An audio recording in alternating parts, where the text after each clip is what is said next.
میرا دیور مستری تھا، لیکن وہ صرف لوگوں کے باتھ روم ہی بنایا کرتا تھا۔ پورے محلے میں میرے دیور کی بہت ڈیمانڈ تھی، لیکن ایک بات حیران کر دینے والی تھی کہ جب میرا دیور شام کو گھر آتا تو موبائل لے کر بیٹھ جاتا اور پوری رات موبائل ہی دیکھتا رہتا۔ ایک دن میرا دیور میرے پاس سے گزرا تو کہنے لگا، بھابھی ایسے تو نہ کیا کرو۔ دیور کی بات سن کر میں بہت پریشان ہو گئی کہ آخر میں نے ایسا کیا کیا ہے۔ ایک دن جیسے ہی کپڑے دھونے کے لیے دیور کی قمیض کی جیب میں ہاتھ ڈالا تو اندر میری۔ ناظرین، کہانی میں آگے بڑھنے سے پہلے آپ لوگوں سے ریکویسٹ ہے کہ کہانی کو آخر تک لازمی سنیں، پھر ہی آپ کو پتہ چلے گا کہ کہانی میں آگے کیا ہوا۔ اور اگر آپ نے میرے چینل کو ابھی تک سبسکرائب نہیں کیا تو میرے چینل کو جلدی سے سبسکرائب کریں تاکہ اس طرح کی کہانیاں آپ کو میرے چینل پر روزانہ ہی ملتی رہیں۔ چلیے اب کہانی شروع کرتے ہیں۔ میرا نام فلک ہے اور میں ایک شادی شدہ لڑکی ہوں۔ میرا شوہر نوکری کے سلسلے میں اکثر دوسرے شہر آتا جاتا تھا۔ ہماری شادی کو 2 سال گزر گئے ہیں، مگر ہمارا کوئی بچہ نہیں ہے کیونکہ میرے شوہر گھر کم ہی رکتے ہیں۔ مجھے ان کی کمی محسوس تو ہوتی ہے مگر برداشت کر لیتی ہوں۔ گھر میں میری ساس، میرا دیور اور میں ہی رہتے ہیں۔ دیور جی سنگل ہیں۔ میں نے کئی بار انہیں شادی کرنے کا کہا مگر وہ کہتے میرا گزارا چل رہا ہے بیوی کے بنا ہی۔ میں سوچ میں پڑ جاتی کہ آخر کیسے۔ میری ساس اکثر بیمار ہی رہتی تھی اور کمرے میں ہی پڑی رہتی تھی۔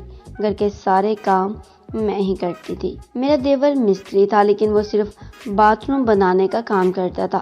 ایک دن صحن میں کچھ مرمت والا تھا۔ میں نے اسے کہا کہ اسے ٹھیک کر دے۔ وہ کہنے لگا، میں صرف باتھ روم ٹھیک کرتا ہوں۔ لیکن دیور جی، آپ صرف باتھ روم ہی کیوں ٹھیک کرتے ہیں؟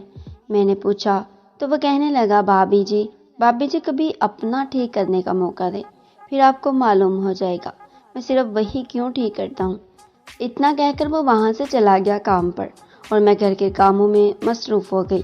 شام کے وقت جب میرا دیور گھر واپس آیا تو سیدھا اپنے کمرے میں چلا گیا اور موبائل فون پر کچھ دیکھنے لگا۔ میں جب اس کے کمرے میں گئی تو اس نے موبائل کی اسکرین بند کر دی۔ اس کے چہرے پر مجھے ڈر سا محسوس ہوا۔ کیا دیکھ رہے تھے دیور جی جو مجھے دیکھ کر موبائل رکھ دیا؟ میں ان کے قریب بیٹھ کر بولی، وہی دیکھ رہا ہوں جو ہم اکیلے لوگوں کو نصیب نہیں ہوتا۔ میرے دیور نے مدھم آواز میں کہا۔ میں اب بھلا ان کی باتوں کا کیا مطلب نکالتی، اس لیے خاموشی سے وہاں سے اٹھ گئی۔ میں صحن میں بیٹھی سبزی کاٹ رہی تھی جب محلے کی ایک لڑکی میرے پاس آئی۔ وہ کچھ پریشان لگ رہی تھی۔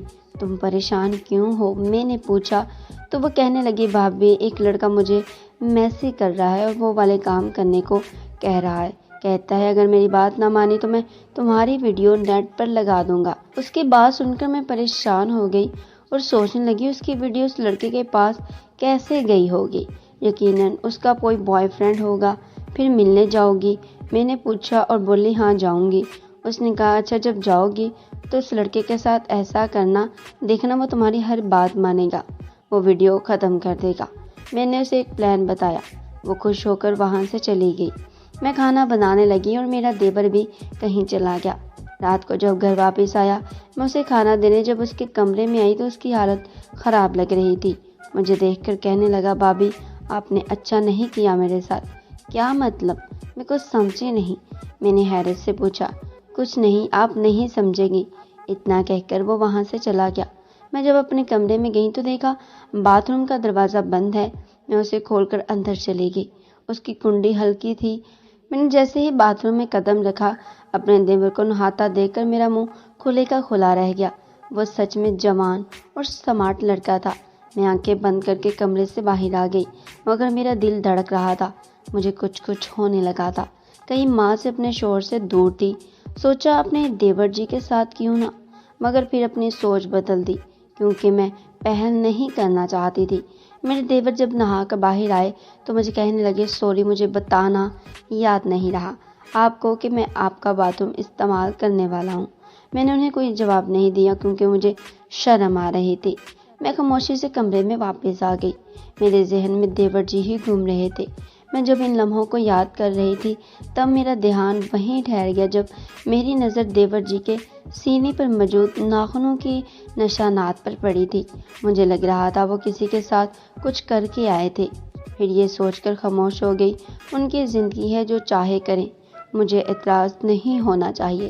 میں بھی نہانے واش روم چلی گئی اور نہا کر باہر نکلی۔ میرا دیور میرے کمرے میں کھڑا تھا۔ مجھے کہنے لگا میں اپنی گھڑی واش روم میں بھول گیا ہوں، وہی لینے آیا ہوں۔ اتنا کہہ کر وہ واش روم گیا۔ 5 منٹ بعد واپس آیا۔ مجھے حیرت ہوئی، چھوٹے سے واش روم میں گھڑی تلاش کرنے میں اتنا وقت کیسے لگ سکتا ہے؟ رات ہوئی تو میں سو گئی۔ میرے کمرے کا دروازہ کھلا رہتا تھا کیونکہ میری ساس میرا ہی واش روم استعمال کرتی تھی۔ میں گہری نیند سوئی تھی جب مجھے احساس ہو رہا تھا کوئی مجھے سکون دے رہا ہو۔ میں خواب میں ہی پرسکون محسوس کر رہی تھی۔ صبح جب اٹھی تو دیکھا بستر گیلا ہے۔ مجھے لگا شاید پانی گرا ہوگا۔ میں اٹھی تو مجھے واش روم میں پانی گرنے کی آواز آئی۔ شاید میری ساس ہوگی۔ میں نے کہا خالہ آپ ہیں واش روم میں؟ دیر ہونے پر میں نے پوچھا۔ جب کوئی جواب نہ آیا تو مجھے مجبوراً واش روم میں جانا پڑا۔ آج پھر میرا دیور نہا رہا تھا اور مجھے دیکھ کر مسکرایا۔ میں واپس آ گئی اور سوچنے لگی وہ میرا واش روم کیوں استعمال کرتے ہیں۔ وہ جب نہا کر باہر آئی تو میں پوچھنے لگی دیور جی آپ میرے واش روم میں کیوں نہاتے ہیں؟ وہ کہنے لگے میرے واش روم میں پانی نہیں آ رہا اس لیے یہاں نہاتا ہوں۔ آپ سوئی تھی اس لیے آپ کو بتایا نہیں، میرے دیور نے کہا اور جلدی جلدی میں گھر سے باہر چلے گئے۔ مجھے ان کی حرکتیں سمجھ نہیں آ رہی تھی۔ وہ کچھ دن سے بدلے تھے۔ میں واش روم گئی، ان کے گندے کپڑے اٹھا کر دھونے چلی آئی۔ سوچا صبح صبح مشین لگا لوں۔ جب دیور جی کی قمیض سیدھی کرنے لگی تو دیکھا آنٹی کی جیب میں کچھ موجود ہے۔ میں نے ہاتھ بڑھا کر جیب سے ڈالا تو وہاں میری انگوٹھی تھی۔ رات تک میں نے پہن رکھی تھی۔ مجھے رات کا منظر یاد آیا جب مجھے سکون محسوس ہو رہا تھا۔ انگوٹھی کے ساتھ ایک میموری کارڈ بھی تھا۔ وہ نکال کر میں نے اپنے موبائل میں ڈالا۔ میں تصویریں اور ویڈیو دیکھ کر حیران رہ گئی۔ میموری کارڈ میں بہت سی لڑکیوں کے نہاتے وقت کی ویڈیوز تھی۔ سب سے اوپر میری ہی تھی جو دیور جی نے رات کے وقت بنائی تھی۔ میں سب سمجھ رہی تھی کہ وہ صرف واش روم ہی ٹھیک کیوں کرتے تھے۔ میں نے فوراً اپنی ویڈیو ختم کی۔ مجھے اپنی ہمسائی لڑکی کی بھی فلم نظر آئی جو میرے پاس روتے ہوئے آئی تھی۔ میرا دیور اتنا گھٹیا تھا مجھے معلوم نہیں تھا۔ میں نے خوف سے سب ویڈیوز ختم کر دی۔ میرا جسم خوف سے کانپ رہا تھا۔ میرا دیور مجھ کو بھی گندی نگاہ رکھتا تھا۔ مجھے شک ہونے لگا کہ رات کے وقت بھی اسی نے میرے ساتھ وہ سب کچھ کیا ہے۔ یہ سوچ کر میں رو پڑی۔ مجھے سمجھ نہیں آ رہا تھا کہ میں اب اپنے شوہر اور دیور جی کا سامنا کیسے کروں گی۔ دروازے پر دستک ہوئی۔ میں جب باہر دیکھنے گئی تو ایک لڑکا دروازے پر کھڑا تھا اور کہنے لگا آپی آپ کے دیور کو پولیس پکڑ کر لے گئی ہے۔ وہ اپنے دوستوں کے ساتھ مل کر کسی لڑکی کے ساتھ زبردستی کر رہے تھے۔ اوپر سے پولیس کا چھاپا پڑ گیا۔ اس لڑکے کی بات سن کر میں گھر میں داخل ہو گئی اور رونے لگی۔